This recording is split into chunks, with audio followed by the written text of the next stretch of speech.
Bonjour et bienvenue. Aujourd'hui, on va s'attaquer à une question vraiment fascinante. Le lien entre notre esprit, nos croyances et notre corps, notre santé physique. On va faire un petit voyage de la science pure à la philosophie pour essayer de comprendre comment nos pensées peuvent concrètement transformer notre réalité. Allez, c'est parti. Pour commencer, je voudrais qu'on regarde un exemple. Un exemple assez extrême mais qui illustre parfaitement le pouvoir incroyable de l'esprit sur le corps. Dans son livre, le psychiatre Viktor Frankl raconte une histoire poignante, celle d'un de ses compagnons de camp de concentration. Cet homme était absolument convaincu. Il avait la certitude qu'il serait libéré à une date bien précise. Et cet espoir, cette conviction, l'a fait tenir. Sauf que la date est arrivée et rien. Il n'a pas été libéré. Son espoir s'est complètement effondré. En l'espace d'une journée, son système immunitaire a lâché et il est mort. C'est fou, non ? Sa croyance l'a littéralement maintenu en vie et la perte de cette croyance l'a tué. Alors, ce lien entre l'esprit et le corps, ce n'est pas juste une histoire, une anecdote. Non, c'est un phénomène scientifique très bien documenté qui a deux facettes. Ce mécanisme, c'est un peu comme une pièce de monnaie. D'un côté, on a l'effet placebo, celui que tout le monde connaît. La simple croyance qu'une pilule de sucre va nous guérir peut déclencher des processus de guérison bien réels dans le corps. Mais de l'autre côté de la pièce, on a son jumeau maléfique, l'effet nocebo. Là, c'est la peur d'un effet secondaire qui peut le créer à partir de rien. La pensée devient une réalité physique, pour le meilleur comme pour le pire. Ce qu'il faut bien comprendre, c'est que nos pensées ne sont pas juste des choses abstraites qui flottent dans notre tête. Elles ont des conséquences très concrètes, mesurables. Elles déclenchent des réactions chimiques, elles peuvent booster ou affaiblir notre système immunitaire. Bref, la frontière entre le mental et le physique est bien plus poreuse qu'on ne l'imagine. Bon, d'accord. Mais alors, qu'est-ce qui se cache derrière tout ça ? Quel est le moteur de ces effets si puissants ? En fait, tout tient en un seul mot, l'intention. L'intention, attention, ce n'est pas juste un souhait, un vague espoir. Non, c'est bien plus que ça.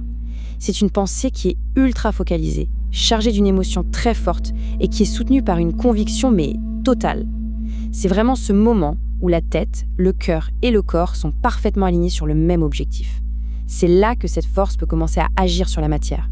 Et voilà, on arrive à la question qui tue, pas vrai ? Comment on fait pour atteindre cet état de certitude absolue, cette conviction à toute épreuve qui semble être la clé pour transformer une simple idée en réalité physique ? La réponse, en fait, elle est assez contre-intuitive. L'idée, ce n'est pas de se forcer à croire, c'est de changer qui on est au plus profond de soi. C'est très bien expliqué dans le livre « Un rien peut tout changer ». L'auteur prend un exemple simple. Le but, ce n'est pas de se forcer à lire un livre. Non, le but, c'est de devenir un lecteur. Vous voyez la nuance ? Le vrai changement, celui qui dure, c'est quand on passe d'un changement de comportement à un changement d'identité. On arrête de se dire « je dois manger sainement » pour se dire « je suis une personne saine ».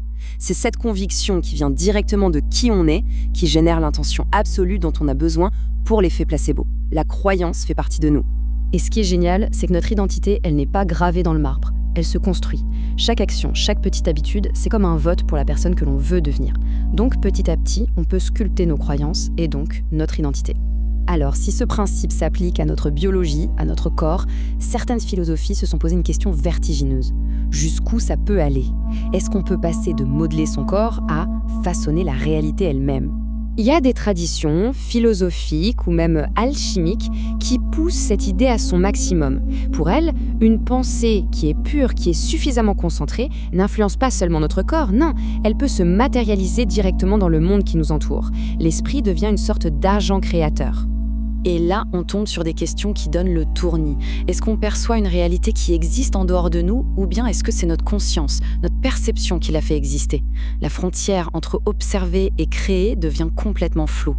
Ça nous amène forcément à questionner ce qu'est la conscience. Est-ce que c'est juste le résultat de réactions chimiques dans notre cerveau ? Ou est-ce que c'est quelque chose de plus fondamental, quelque chose qui pourrait exister même sans support physique ? Et si on pousse le bouchon encore plus loin ?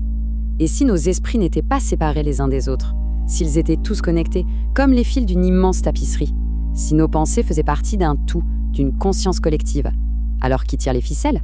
Et on termine avec cette pensée, cette vieille sagesse. Ce qui est en haut est comme ce qui est en bas. Peut-être que les mécanismes qui permettent à une pilule de sucre de guérir encore ne sont finalement que le reflet, à notre petite échelle, des grandes moi qui régissent tout l'univers. C'est une invitation à se dire que le pouvoir de notre esprit est peut-être bien, bien plus grand qu'on ne le pense.